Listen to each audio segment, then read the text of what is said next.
하나님의 말씀은 예레미야 5장 14절에서 18절의 말씀입니다.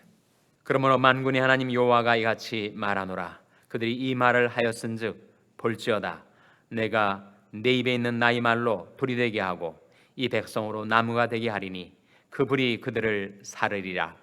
나 여호와가 말하노라. 이스라엘 족속아 보라, 내가 한 나라를 원방에서 너에게로 오게 하리니 곧 강하고 오랜 나라이라.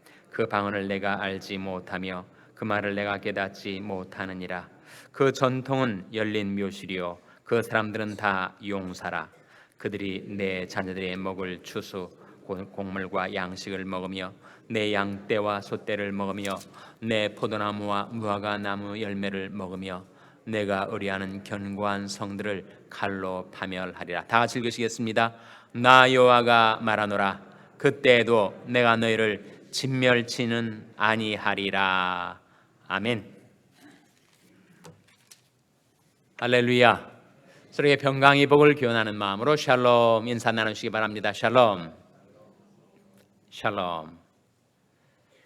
오늘도 목요 새벽 기도에 잘 나오셨습니다. 날씨가 쌀쌀한데도 여러분 하나님 앞에 잘 나오셨습니다. 하나님께 드리는 여러분이 감사와 찬양, 간구와 기도에 우리 자비로우신 하나님께서 풍성한 응답을 베풀어 주시기를 주님의 이름으로 축원합니다. 하나님의 말씀에는 능력이 있습니다. 하나님의 말씀은 강력이 있습니다. 하나님의 말씀이 얼마나 강력한지 예레미야는 이렇게 증거한 바가 있습니다. 나 여호와가 이르노라.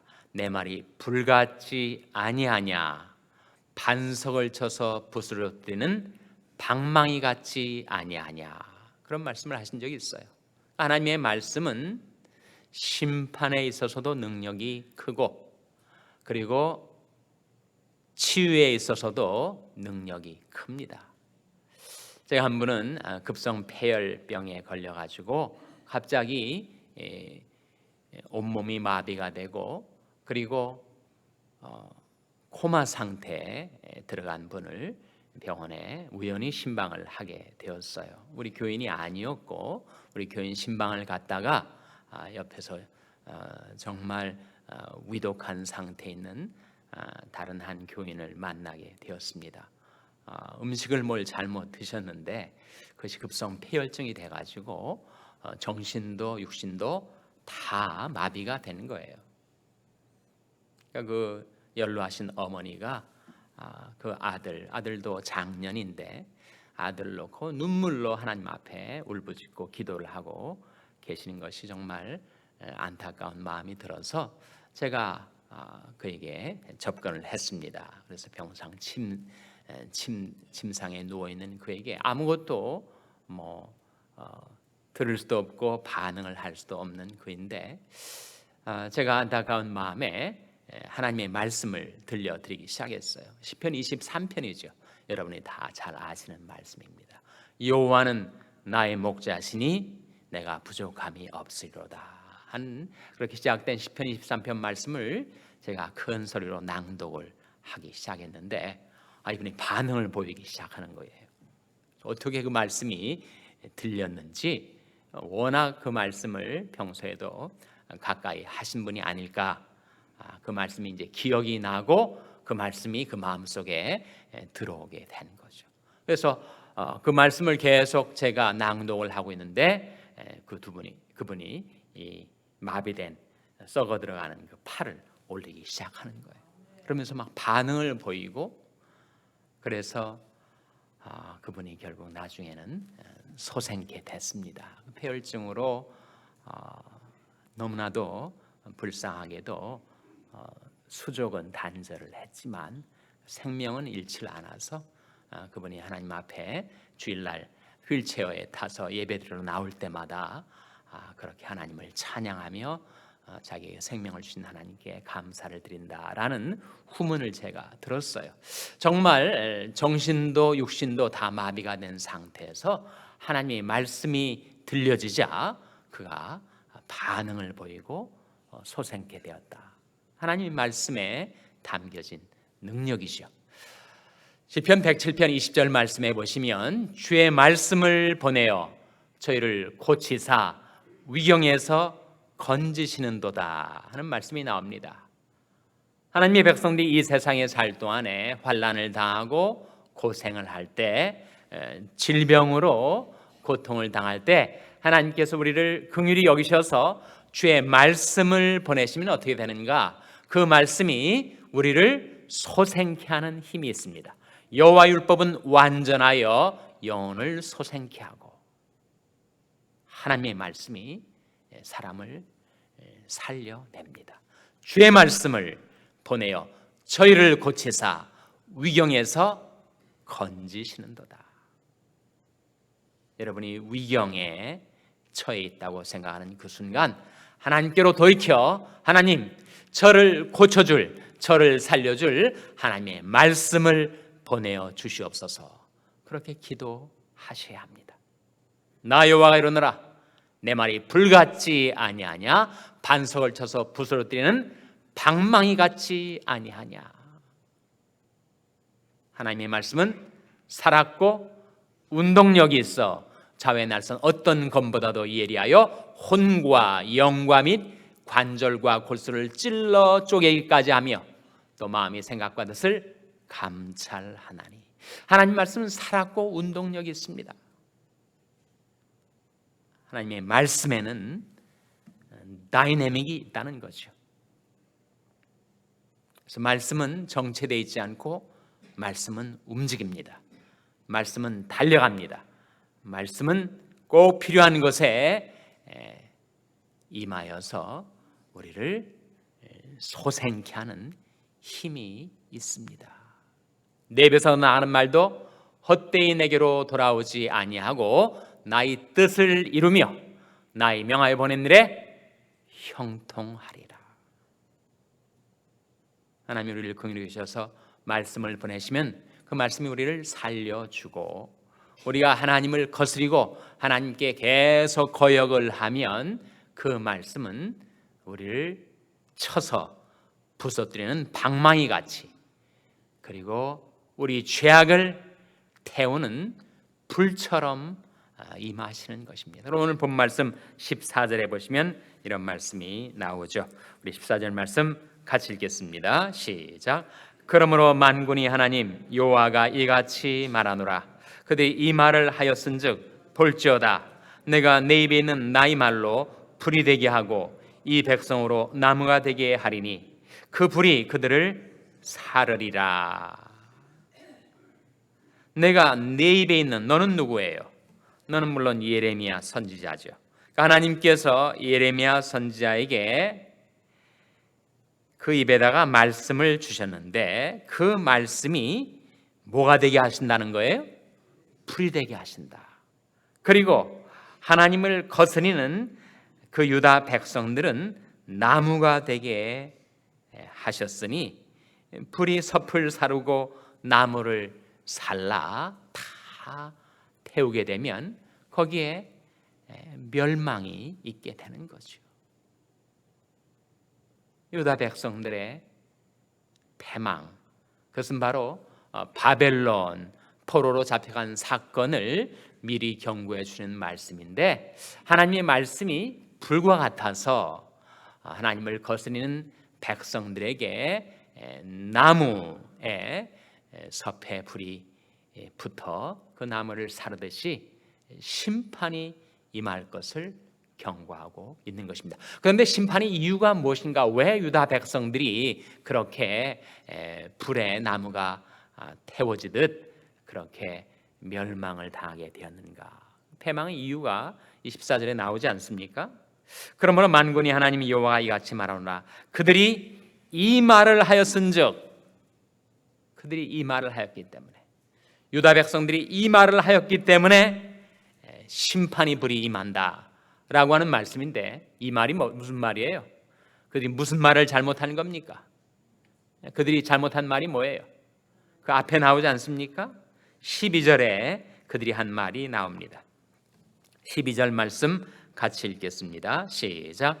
그들이 여호와를 인정치 아니하며 말하기를 여호와는 계신 것이 아닌즉 재앙이 우리에게 임하지 않을 것이요 우리가 칼과 기근을 보지 아니할 것이며 유다 백성의 멸망의 이유 그것은 그들의 불신앙의 말 때문이었다. 여호와는 계신 것이 아니다. 하나님이 어디 살아계시냐? 혹 하나님이 살아계시다 할지라도 그는 복도 내리실 수 없고 화도 내리실 수 없는 무능력한 하나님이시다 라고 하는 그들의 악독한 불신앙의 말이 화를 부른 것입니다. 화를 자초한 거예요.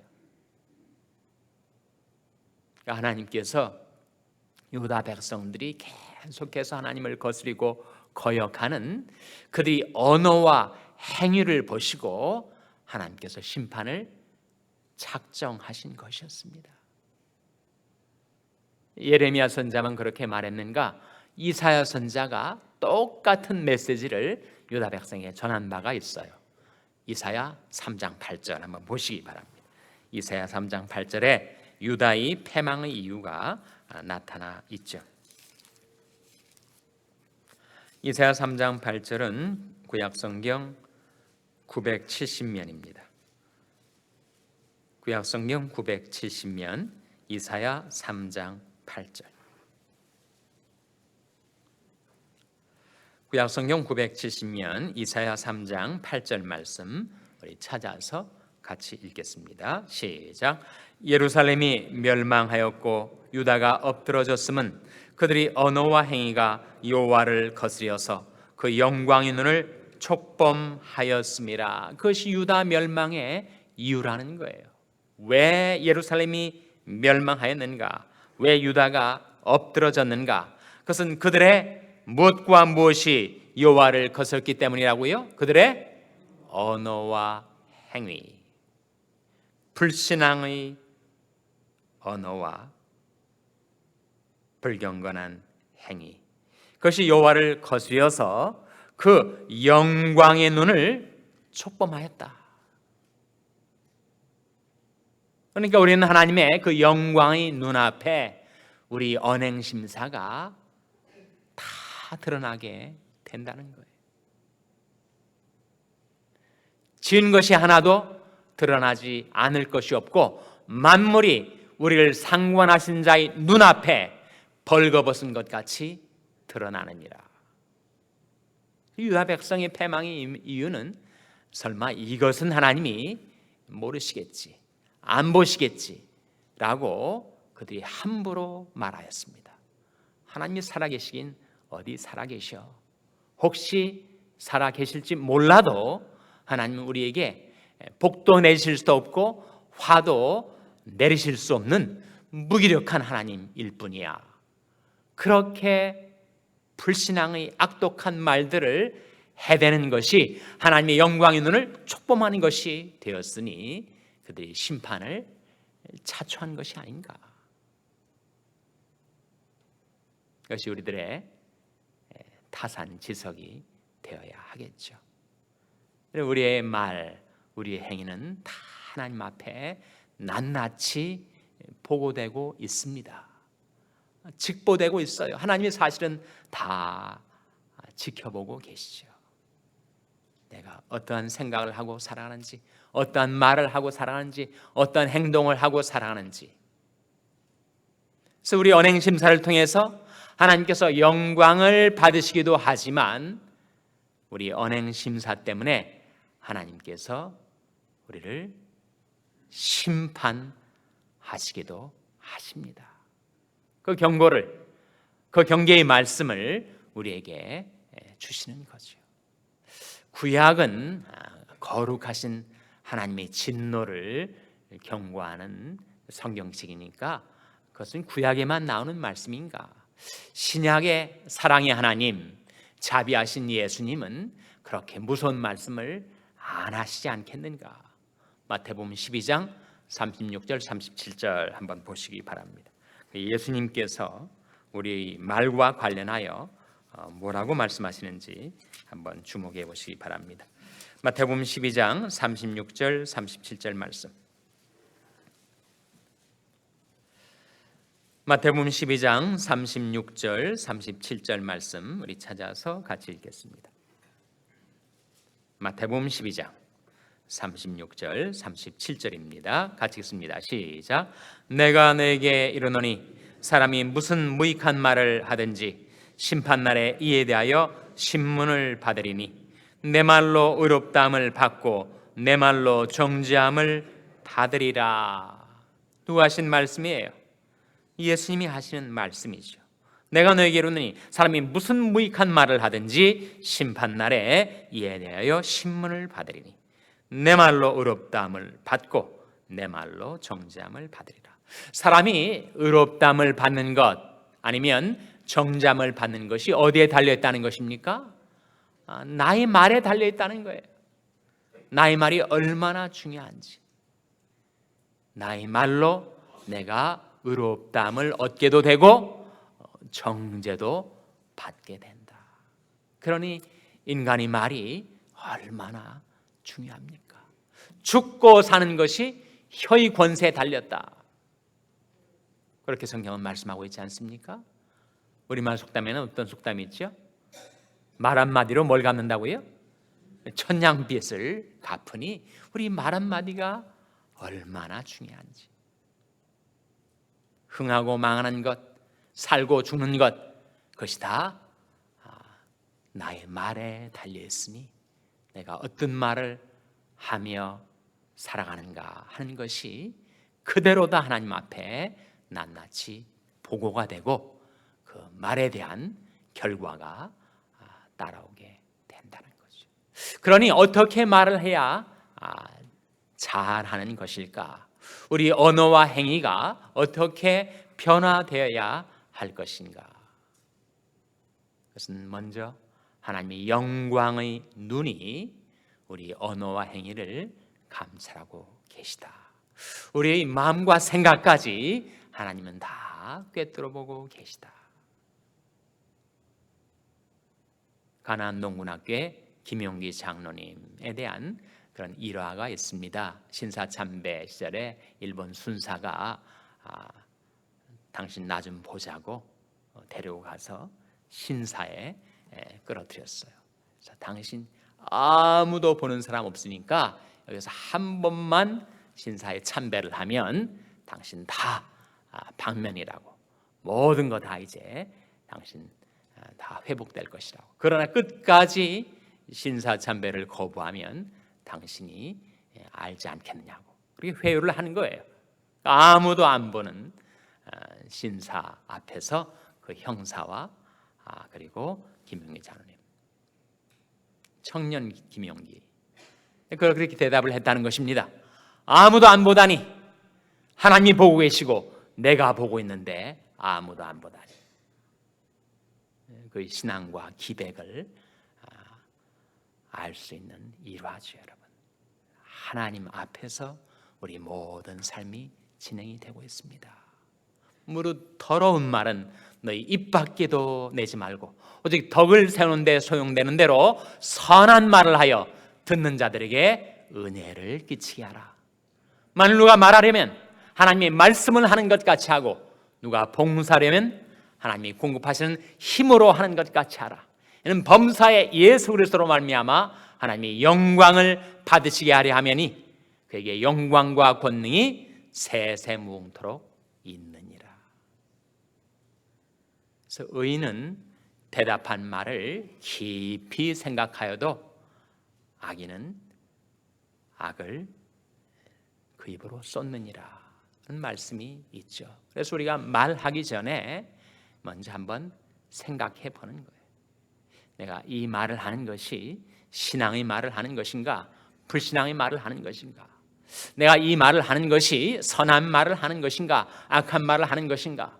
내가 이 말을 하는 것이 남에게 은혜를 끼치는 말인가, 아니면 남을 허물어뜨리는 말인가, 시험에 들게 하는 말인가? 말을 하기 전에, 입을 열기 전에 한번 멈춰서서 한번 생각해 보라는 거죠. 행동할 때도 마찬가지. 나의 일거수일투족을 바라보고 계시는 하나님 그 영광의 눈을 내가 의식하고 지금까지는 내가 불경건하게 자행자재하며 내 마음대로 살아왔지만 이제는 내가 먹든지 마시든지 무엇을 하든지 다 하나님의 영광을 위하여 살아가야지 않겠는가. 우리 언행심사, 우리 일거수일투족을 하나님의 말씀을 따라 행할 때 그 말씀이 능력이 있어서 우리를 치료하고 우리를 소생케 하고 그리고 우리 삶을 하나님께 영광 돌리는 삶으로 인도하게 될 줄로 믿으시기 바랍니다. 기도하시겠습니다. 오늘 말씀 기억하며 하나님, 저희들이 하나님의 말씀을 따라 말을 하고 하나님의 말씀을 따라 행동하며 살게 해 주시옵소서. 기도하시기 바랍니다. 우리 자녀들 위해서 기도할 때 하나님, 저희 자녀들에게 하나님의 말씀을 보내셔서 그들의 길을 인도하여 주시옵소서. 그들의 삶을 인도하여 주시옵소서. 기도하시기 바랍니다. 병상에 있는 연약한 지체들을 위해서 기도해 주실 때 하나님, 주의 말씀을 보내어 저희를 고치사 위경에서 건져 주시옵소서. 하나님의 그 생명의 말씀으로 저들의 생명을 소생시켜 주시옵소서. 위하여 기도해 주시기 바랍니다. 우리 샬롬교회를 위해서 기도할 때 하나님, 이 불신앙의 시대에 저희 샬롬교회가 늘 말씀을 따라 말하고 말씀을 따라 사는 교회가 되게 해달라고 기도해 주시기 바랍니다. 여러분 생업을 위해서 기도하시고 멕시코의 김용인 선교사님을 위해서 기도해 주시기를 바랍니다. 하나님, 저희들을 성령과 말씀으로 충만케 하셔서 하나님께 영광 돌리는 삶을 살 수 있게 인도해 주시옵소서. 이런 제목들을 놓고 우리 합심해서 기도하겠습니다.